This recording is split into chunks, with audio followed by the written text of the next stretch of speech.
ഇടതുപക്ഷത്തേക്ക് ചേക്കേറുമെന്ന അഭ്യൂഹങ്ങൾ തള്ളി മുസ്ലിം ലീഗ് നേതാവ് അബ്ദുറഹ്മാൻ രണ്ടത്താണി. മുസ്ലിം ലീഗിൽ തന്നെ തുടരുമെന്ന് മുൻ MLA ആയ രണ്ടത്താണി അറിയിച്ചു.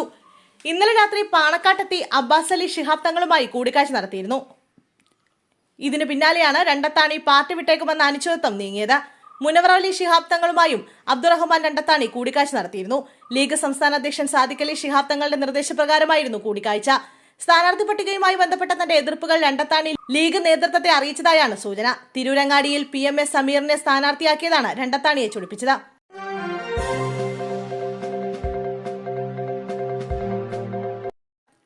അനിശ്ചിതത്വങ്ങൾക്കൊടുവിൽ തർക്കം നിലനിൽക്കുന്ന സീറ്റുകളിൽ സ്ഥാനാർത്ഥികളെ തീരുമാനിച്ചു കോൺഗ്രസ്. തർക്കം രൂക്ഷമായിരുന്ന കണ്ണൂരിൽ മുൻ മേയർ TO മോഹനനും കോന്നിയിൽ സതീഷ് കൊച്ചുപറമ്പിലും മത്സരിക്കുമെന്നാണ് വിവരം. രണ്ടാം ഘട്ട പട്ടിക 10 മണിയോടെ പ്രഖ്യാപിക്കും.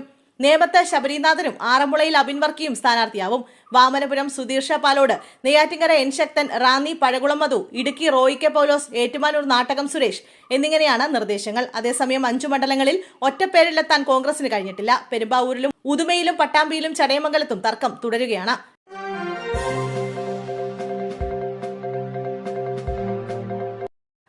കോൺഗ്രസ് സ്ഥാനാർത്ഥി നിർണയം ഏറെക്കുറെ പൂർത്തിയായി. കായംകുളത്ത് KPCC വൈസ് പ്രസിഡന്റ് M ലിജുവാണ് കോൺഗ്രസ് സ്ഥാനാർത്ഥി. കൊച്ചിയിൽ എറണാകുളം DCC പ്രസിഡന്റ് മുഹമ്മദ് ഷിയാസാണ് ജനവിധി തേടുക. ദീപ്തി മേരി വർഗീസിന്റെ പേരും കൊച്ചിയിലേക്ക് ഉയർന്നു കേട്ടിരുന്നെങ്കിലും ഒടുവിൽ നേതൃത്വം ഷിയാസിലേക്ക് തന്നെ എത്തുകയായിരുന്നു.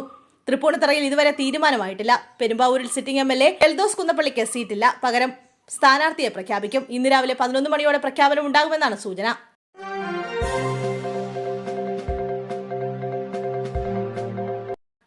കണ്ണൂർ ജില്ലയിലെ പയ്യന്നൂരിൽ അമൃത് ഭാരത് എക്സ്പ്രസിന്റെ ആദ്യ സ്റ്റോപ്പ് നടപ്പാക്കാൻ അതേ ട്രെയിനിലെത്തിയ കേന്ദ്രമന്ത്രി സുരേഷ് ഗോപിയെ സ്വീകരിക്കാൻ BJP പ്രവർത്തകരെത്തിയില്ല. നാഗർകോവിൽ മംഗളൂരു റൂട്ടിലും തിരിച്ചുമുള്ള അമൃത് ഭാരത് എക്സ്പ്രസിന് പയ്യന്നൂർ, നീലേശ്വരം, കാഞ്ഞങ്ങാടി എന്നീ സ്റ്റേഷനുകളിൽ സ്റ്റോപ്പ് അനുവദിച്ചതുമായി ബന്ധപ്പെട്ടാണ് സംഭവം.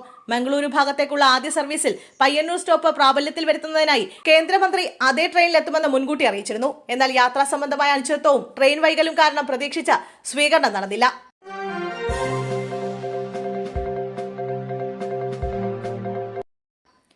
BJPയുടെ രണ്ടാം സ്ഥാനാർത്ഥി പട്ടിക ഇന്ന് പ്രഖ്യാപിച്ചേക്കും. ഇന്നലെ രാത്രി ഡൽഹിയിലെ BJP ആസ്ഥാനത്ത് ചേർന്ന കേന്ദ്ര തെരഞ്ഞെടുപ്പ് സമിതി യോഗത്തിൽ തർക്കമുള്ള സീറ്റുകളിലടക്കം തീരുമാനമായെന്നാണ് റിപ്പോർട്ട്. MD രമേശ് മത്സരിച്ചേക്കില്ല. കുമ്മനം രാജശേഖരൻ മത്സരിക്കുമെന്നാണ് സൂചന. അടൂരിൽ ആശാനാഥ് സ്ഥാനാർത്ഥിയായേക്കും.